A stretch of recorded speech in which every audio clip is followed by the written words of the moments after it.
At our annual Easter brunch, my father, Alfred, announced that I would be paying off my brother's massive debts to save the family name. My mother just smiled, but their smug confidence shattered when I calmly stood up, dropped my keys, and set a trap that would dismantle the financial empire they had built, using my money. This is where the story truly begins, and you won't want to miss what happens. Make sure you're subscribed to see it through to the end. We're always curious.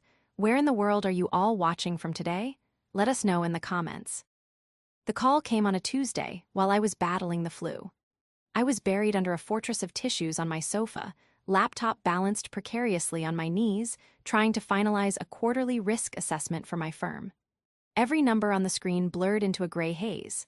I was 42, a senior financial analyst, and I was utterly exhausted. My head pounded, my throat felt like sandpaper, and the last thing I wanted was a video call from my brother, Stephen. But his face popped up on my phone, and the familiar, Pavlovian anxiety tightened my chest. I declined the video and hit the audio-only option. "Livy," he chirped, his voice offensively bright, "you look terrible." "Thanks, Stephen, I feel terrible," I croaked, pulling a blanket tighter. "What's up? I'm in the middle of it." I know, always busy." "The workhorse, that's you," he said, a laugh in his voice that always set my teeth on edge. "Listen, I've got the most incredible news. You're going to love this." I braced myself. Stephen's incredible news almost always preceded a request for a bridge loan or a small investment in one of his perpetually failing ventures. At 36, he was a self-proclaimed artist manager, a title that seemed to involve a lot of late-night parties and very few actual clients. "It's about the Starlight Tour, Liv. It's expanding. We're talking international, Olivia. But we've hit a small snag with the venue deposits in London." I closed my eyes. The Starlight Tour was his latest obsession, a string of concerts for an indie band I'd never heard of. "Snag," I repeated, my voice flat. "Define snag, Stephen." "It's just boring logistics, paperwork you wouldn't understand," he deflected, his breezy tone faltering. "Look, I just need to move some things around. But the point is, Mom and Dad are so excited. They said we have to talk about it at Easter brunch. It's a full family strategy session." A cold dread cut through my fever-induced fog. A family strategy session was code. It meant I was the strategy. "Stephen, I told you last time I'm not." "Don't be like that, Liv," he cut in, his voice hardening. "This is for the family. You know how important the family name is to Dad. This is bigger than just me. Anyway, I gotta run. Mom's making me pick up the good-for-nothing centerpiece. See you Sunday, don't be late." The line clicked dead. I stared at the phone, the silence in my apartment suddenly feeling heavy and oppressive. He hadn't even asked for money. Not directly. That was worse. It meant the request was so big he needed backup. He was bringing in our parents. I slumped back against the cushions, the spreadsheet on my laptop forgot. My father, Alfred, a retired ethics professor, had built his entire identity around concepts of legacy and sacrifice. My mother, Helen, a former art curator, cared only for the aesthetics of success, the beautiful home, the impressive social circle, the talented children. I was the financial engine that made their performance possible. Stephen was the ornamental hood ornament. They had been a unit, the three of them, for my entire life, and I had been the bank. I thought of the brunch, the pristine white table linen, the gleaming silverware, the polite, cutting smiles. I thought of the snag Stephen had mentioned and the family strategy session that was clearly an ambush. For 20 years, I had been the responsible one, the one who sacrificed, the one who paid. And as I sat there, sick and alone, a cold, clear thought surfaced, sharper than any headache. The betrayal wasn't that they were going to ask. The betrayal was that they had no doubt I would say yes. The rest of the week was a blur of work and antibiotics. By Thursday, my fever had broken, but the knot of dread in my stomach remained. I tried to call my mother, hoping to gauge the temperature of the water I was about to be thrown into. "Olivia, darling," Helen answered, her voice sounding like tinkling crystal. Are you feeling better? You sounded simply dreadful on Tuesday. Much better, thanks, Mom. Just wanted to check in, see if you need me to bring anything on Sunday. Oh, just your lovely self, she trilled. It's all handled. We're just so looking forward to it. Your father is especially eager to see you. We have such wonderful things to discuss. Wonderful things, I repeated, my grip tightening on the phone. Right. Like Stephen's tour. There was a half-second pause. It was so brief, anyone else would have missed it. But I had spent a lifetime decoding my mother's silences. Among other things, she said, her voice dropping into a more serious, conspiratorial tone. Your brother? Well, he's on the cusp of something truly important, Olivia. Something that will elevate this whole family. We all need to be supportive, you know. We all have a part to play. A part to play, I said, the words tasting like ash. And what part is that, Mom? Oh, darling, let's not get into boring details over the phone, she laughed, a brittle, dismissive sound. That's what brunch is for. Just be ready to be a team player. Your father has a wonderful toast prepared about family unity. It's going to be a beautiful day. She hung up before I could reply. I stood in my kitchen, staring at the muted gray of my granite countertop. Be a team player. Family unity. The coded language was suffocating. They weren't just asking, they were preemptively blaming me for any disunity my refusal might cause. I spent Friday finalizing my reports, my mind working on 2 separate tracks. One track processed market fluctuations and asset allocations. The other, the colder, more methodical one, began to run calculations on my family. For 2 decades, I had been the fixer.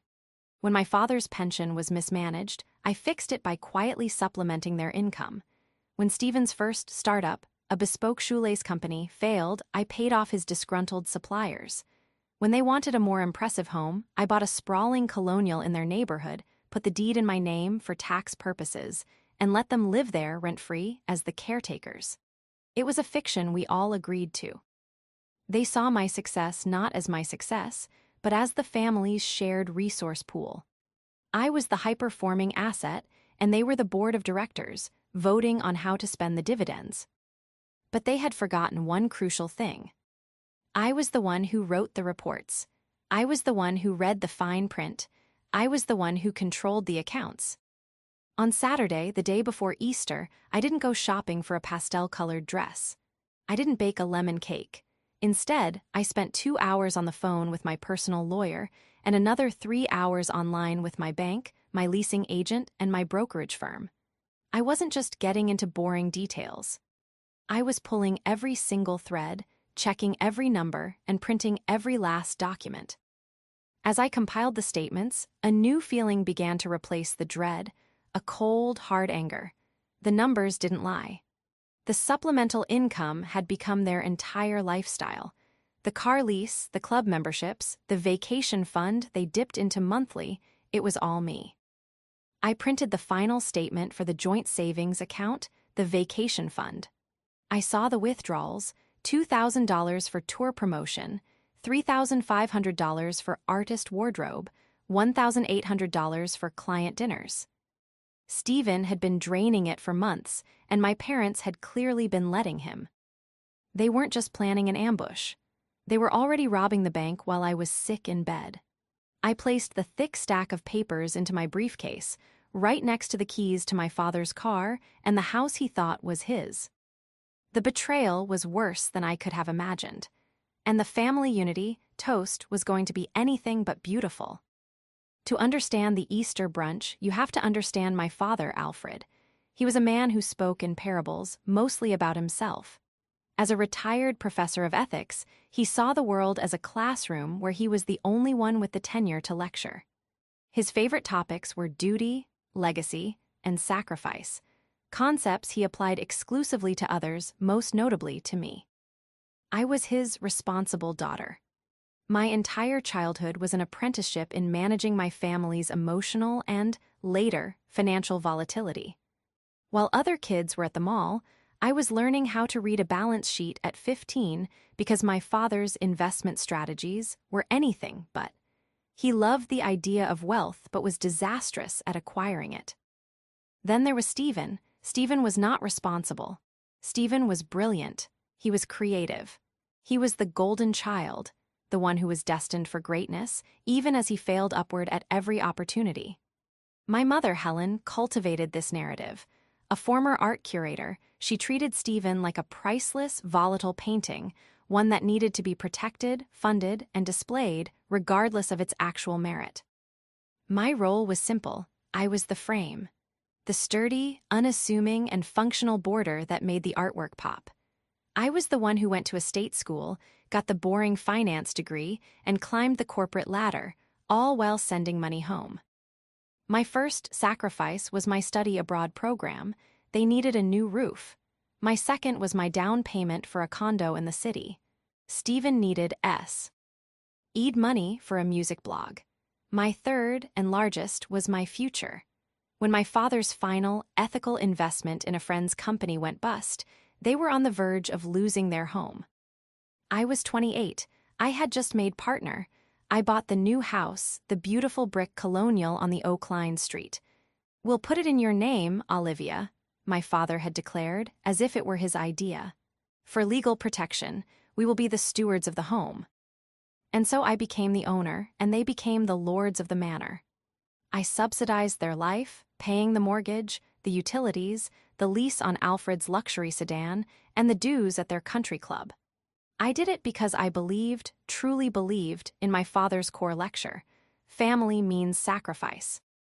The problem with Stephen wasn't just that he was a financial black hole. It was that he was proud of it. His current venture, the Starlight Tour, was just the latest in a string of disasters. He wasn't a manager. He was a con artist in a blazer, convincing young, desperate bands that he had connections. A few months ago, he'd introduced me to the new antagonist in his life, though I didn't see it so clearly then. His name was Marco. He was sleek, older, with a disingenuous smile and a vague profession listed as international financing. Marco was at a family dinner, and I watched him with the practiced eye of an analyst. He was all flattery for my parents and all dismissal for me. "Olivia, a numbers cruncher," he'd laughed, waving a hand. "We don't deal in numbers, do we, Stephen? We deal in vision." He'd spent the rest of the dinner asking pointed questions about our family's assets.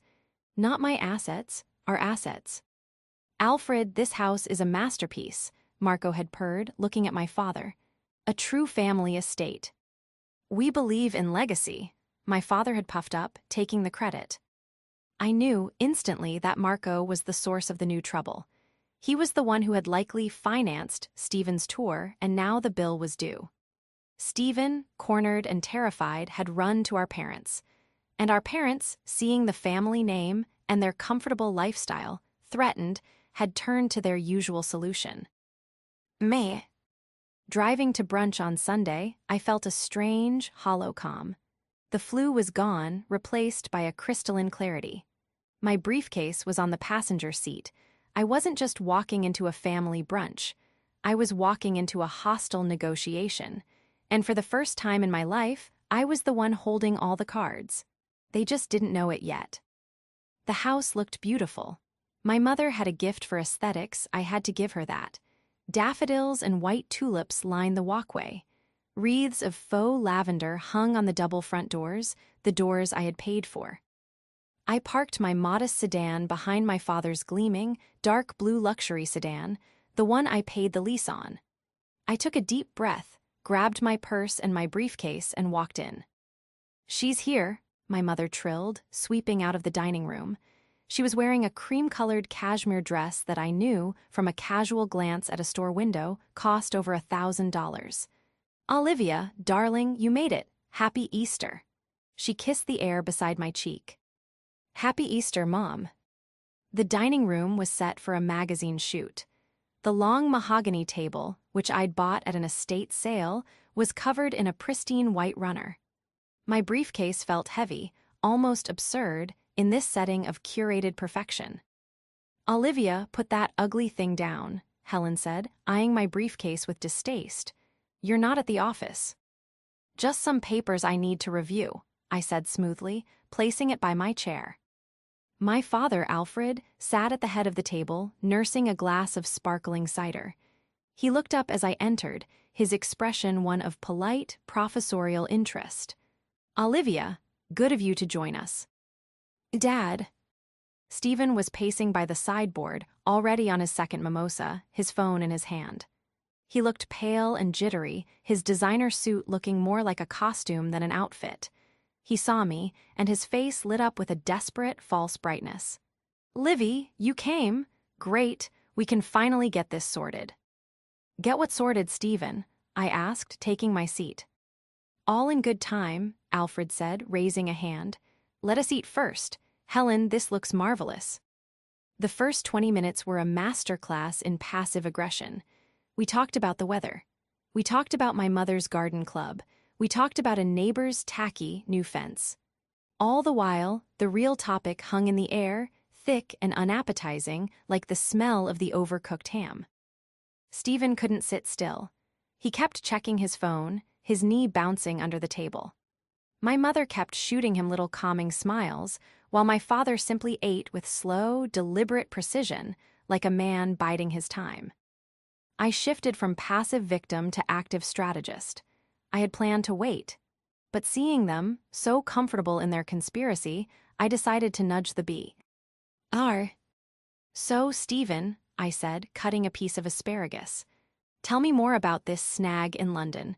Is it a problem with the promoter or the venue?" Stephen froze, his fork halfway to his mouth. It's complicated, Liv. It's just financing." "Financing," I nodded. "I know a little about that. What kind of figures are we talking about? Is it a cash flow issue or a default?" "Olivia, please," my mother interrupted, her smile tightening. "Let's not talk about such grim things. It's Easter." "Right," I said, "my mistake." Alfred dabbed his lips with his napkin. He placed his fork and knife down, parallel to each other on his plate. The performance was about to begin. "Olivia," he started, his voice adopting the familiar, sonorous tone of his Ethics 101 lecture. "Your mother is right. It is Easter, a time for family, a time for renewal, and a time for sacrifice."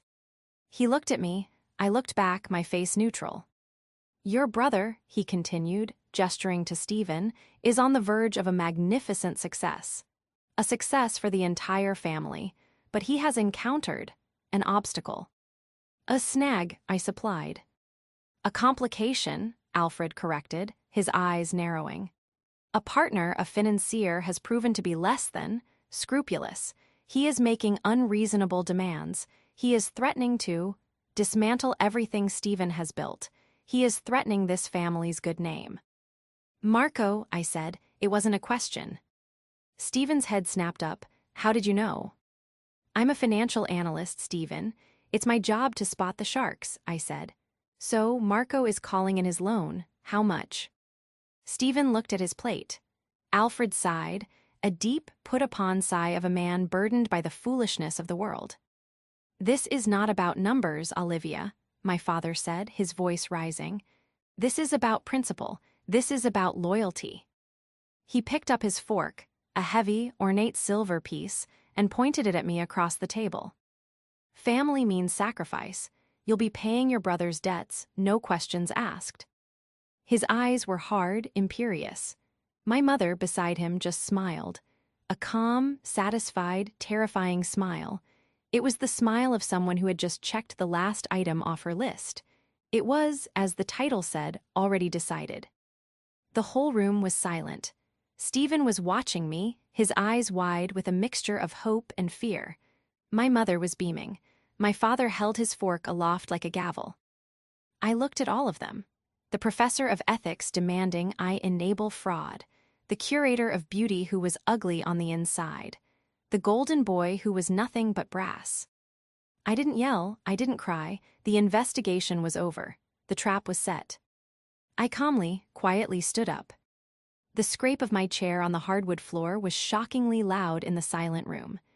3 sets of eyes swiveled to me, their expressions unified in surprise. I was, after all, the one who never broke the script. "Olivia, sit down," my father commanded, his fork still raised. We are in the middle of a discussion. No, I said, my voice clear and steady. It didn't even tremble. You are in the middle of a proclamation. I'm not part of that. I reached into my briefcase, which was resting on my chair, and pulled out a small, leather-bound folder. I didn't open it. Not yet. What is this, Olivia? My mother asked, her smile finally faltering, replaced by a delicate frown of confusion. What are you doing? We're having brunch. We were, I agreed, and now you're demanding I pay off Stephen's debts. No questions asked, so I have just one question: how much? Stephen winced. Liv, it's not like that. How much, Stephen? I repeated, my voice like ice. It's the full amount. Marco wants the full seed money back plus penalties. He's threatening to sue for fraud. And how much is the full amount? $200,000, Stephen whispered, staring at the table. I nodded. It was a staggering, stupid amount of money. I see. It's a pittance to you, Olivia, Alfred boomed, slamming his fork down. The silver clattered against the china. A rounding error. Compared to the reputation of this family, it is nothing. The reputation of this family, I repeated, tasting the words. Whose reputation, Dad? Yours, Mom's, or Stephen's? I looked at Stephen. You didn't just take a loan from Marco, did you? You told him you had assets. You told him the family had backing. You told him about me. Stephen's face went white. He didn't have to answer. Of course you did, I said, more to myself. I turned my gaze back to my father. So this isn't about saving the family name. This is about covering up Stephen's fraud so Marco doesn't come after you. How dare you? Helen gasped, a hand flying to her chest. We are your parents. We have given you everything. The sheer, breathtaking audacity of that statement hung in the air. I almost laughed. Given me everything? Mom, let's talk about that. This was the first reveal, the one I hadn't planned, but which felt so right. I reached down, picked up my briefcase, and placed it on the table, right on top of the ham platter. I unzipped it.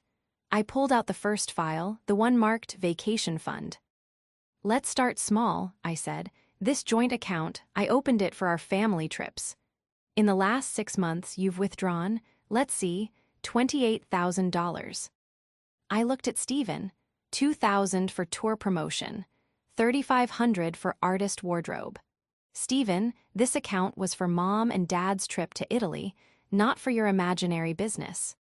How did you? Stephen started. I'm the primary account holder. I get the alerts, I said. I turned to my mother. And you let him? You co-signed the withdrawals. You've been lying to me for months, draining an account you don't even contribute to. Helen's face was pale. It was a loan, Olivia. He's good for it, as soon as the tour. The tour is dead, Mom. It's over. There is no tour. There's just a shark named Marco and a debt of $200,000. My father stood up, his face purple with rage. This is insubordination, Olivia. This is a betrayal of everything we stand for. You are a part of this family, and you will do your duty. Duty, I said, my voice dangerously quiet. Let's talk about duty, Dad. I reached back into the briefcase. I pulled out a set of keys. They were attached to a heavy, branded keychain from a luxury car maker. I tossed them onto the table. They landed with a heavy, metallic clink right next to Alfred's plate. Then I guess this house, I said, my voice ringing with a clarity I'd never felt before. This car, and that vacation fund. I paused, letting the words sink in. All going with me. Their smiles didn't just drop, they shattered. My father stared at the keys as if they were a snake. My mother looked from the keys to my face, her eyes wide with dawning, uncomprehending horror. Stephen just looked sick.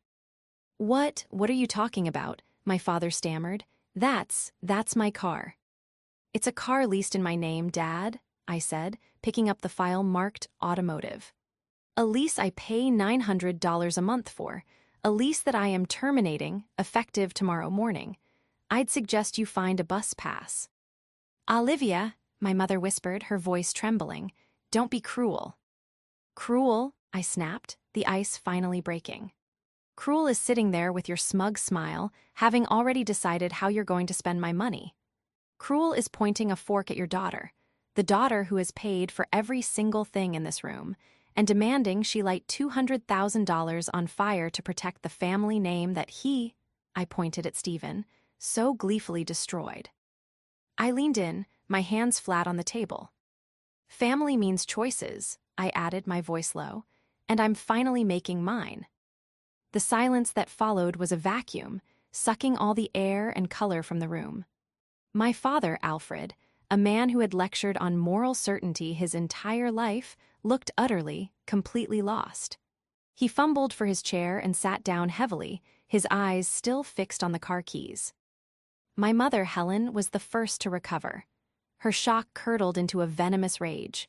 "You wouldn't," she hissed, her voice trembling. "You wouldn't dare. This house, this is our home. You would throw your own parents out on the street."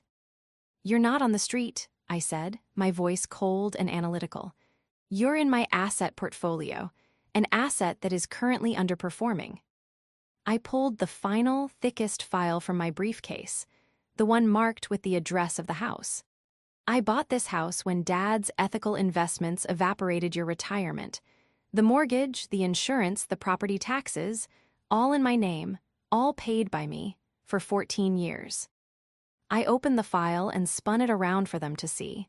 The deed, the mortgage statements, the property tax receipts, a detailed spreadsheet I had prepared, itemizing every single penny. "You're not stewards of the home, Dad," I said, meeting his gaze. "You're tenants, tenants who have never paid a day of rent." "This is monstrous," Alfred whispered, shaking his head. "To hold this over our heads, to keep a ledger." "The ledger," I said, "is what you call sacrifice. I just call it a bad investment. And Stephen's little snag with Marco, that was the final risk assessment. The family business is insolvent. I'm liquidating my assets." Stephen, who had been silent, finally exploded. "You can't do this," he shouted, standing up so fast his chair toppled over. "Marco will ruin me. He'll tell people. He'll come after you." "Will he?" I asked, raising an eyebrow. "What does Marco think you have, Stephen? What assets did you pledge?" I told him about the house," he admitted, his voice cracking. "I told him the family had property that I had equity." "You tried to leverage my house to secure a fraudulent loan," I stat. "Ed, it was incredible. The audacity was almost impressive." "I was going to pay it back," he yelled. "The tour was going to be huge." "There is no tour, Stephen," I snapped. "There's just Marco, and this is where you, my dear family, have miscalculated." I took a deep breath. This was the second, more powerful confrontation. This was the irrefutable proof. "I told you I was on the phone with my lawyer this weekend, but I wasn't just talking to my lawyer. You see, after Marco's little performance at dinner a few months ago, I did what I do best. I ran the numbers on him." A new, colder fear entered the room. Stephen's face went from pale to translucent. "Marco, or as he's known to the SEC, Michael Patroni, isn't an international financier," I said, pulling a single sheet of paper from my bag. "He's a professional predator. He finds desperate, arrogant little fish like you, Stephen, and he invests. But his real business is fraud. He's been investigated 3 times for wire fraud and racketeering." "You're lying," Stephen breathed, but his eyes were wide with terror. "Am I?" I slid the paper across the table. It was a printout of a press release from an old investigation. "He targets the children of wealthy families, cons them, and then, when they default, he blackmails the parents into paying, using their reputation against them. He's not after your $200,000, Stephen. He's after my entire portfolio. You didn't find a shark. You found a whale, and you painted a target on this entire family." My mother looked like she was going to faint. "Oh, Alfred, he threatened us." "No," I said. "He's not a thug. He's smarter. He doesn't threaten. He just collects, and he's counting on you," I looked at my father, "to be so terrified of the family name being embarrassed that you'll force me to pay him to go away." I looked back at Stephen. "And you You just handed him the leverage. You told him about the house. You probably gave him the address. Stephen's silence was his confession. So, here is the new family strategy, I said, my voice hardening. You will not pay Marco. I will not pay Marco. Instead, I've already had my actual lawyer forward this entire file, including your Starlight Tour corporate non-corporate structure and your lovely detailed vacation fund expense report to the SEC's regional office, flagging it as material related to their ongoing interest in Mr. Patrony. You went to the police, Alfred stammered, horrified. I went to the regulators, I corrected. I'm a financial analyst, Dad. I have a professional and ethical duty to report suspected fraud. Unlike you, I actually practice the ethics I preach. I began to pack my briefcase. The keys, the house file, the car lease. What happens now? Stephen asked, his voice a child's whisper. Now, I said, zipping the bag, Marco has bigger problems than you. He'll be too busy dealing with a federal investigation to worry about your $200,000. He'll cut his losses and disappear. Which also means you, I looked at Stephen, get nothing. The tour is over. The money is gone. But us, Helen whispered, her eyes on the briefcase. The house. I paused at the dining room door. I'm calling a realtor tomorrow. The house will be on the market by Friday. You have 30 days to find somewhere else to live. The 30 days that followed were a symphony of desperation. The first stage was denial. They didn't pack. My mother called me every day, leaving voicemails that swung wildly between, Olivia, darling, we're ready to forgive you, just stop this silliness, and I can't believe you're doing this to your own mother. The second stage was negotiation. My father, Alfred, requested a formal meeting at a neutral location, a coffee shop. He showed up with a notepad, as if for a dissertation defense. Olivia, he began, I've been reviewing our situation. Your mother and I are willing to compromise. A compromise, I said, sipping my coffee. Yes, we will agree to chastise Stephen for his recklessness. In return, you will, of course, take the house off the market. It's a perfectly logical solution. We remain in the home and you get the apology you seem to require. I stared at him. He genuinely saw this as a negotiation, as if he held any cards at all. Dad, this isn't a situation. It's a consequence. The for sale sign goes up on Friday. That's not a negotiating point, it's a statement of fact. My realtor is arriving at 10 a.m. I suggest you're not there. The third stage was all-out war. They weaponized the only thing they had left, family. They called my aunts, my uncles, my cousins. I received a barrage of calls and texts. How can you do this to Alfred and Helen? She's your mother, Olivia. After all they've sacrificed for you. It all came to a head at what was supposed to be a celebratory dinner. My cousin, Sarah, had just announced her engagement. The entire extended family was gathered at her parents' house. I knew it would be an ambush, but I went anyway. I was tired of hiding. I walked in and the conversation died. I was the pariah, the ungrateful daughter. My Aunt Martha, my father's sister, was the ringleader. Olivia, she said, cornering me by the appetizers. I think you owe your parents an explanation and an apology. I saw them then. Alfred, Helen, and Stephen huddled near the fireplace, looking like a trio of tragic refugees. They were performing victim for the entire family, and they were giving the performance of their lives. This was it, the public showdown they had engineered. An apology for what, Aunt Martha? I asked, my voice calm. For your cruelty, she snapped. Kicking them out of their home, at their age, it's shameful. A circle had formed, everyone was listening. This was the moment. Their home, I said, setting my glass down. That's interesting, because I have the deed, the mortgage, and 14 years of property tax receipts that say it's my home, the one I've paid for. A murmur went through the crowd. I see my father has been selective with the details, I continued, projecting my voice so everyone could hear.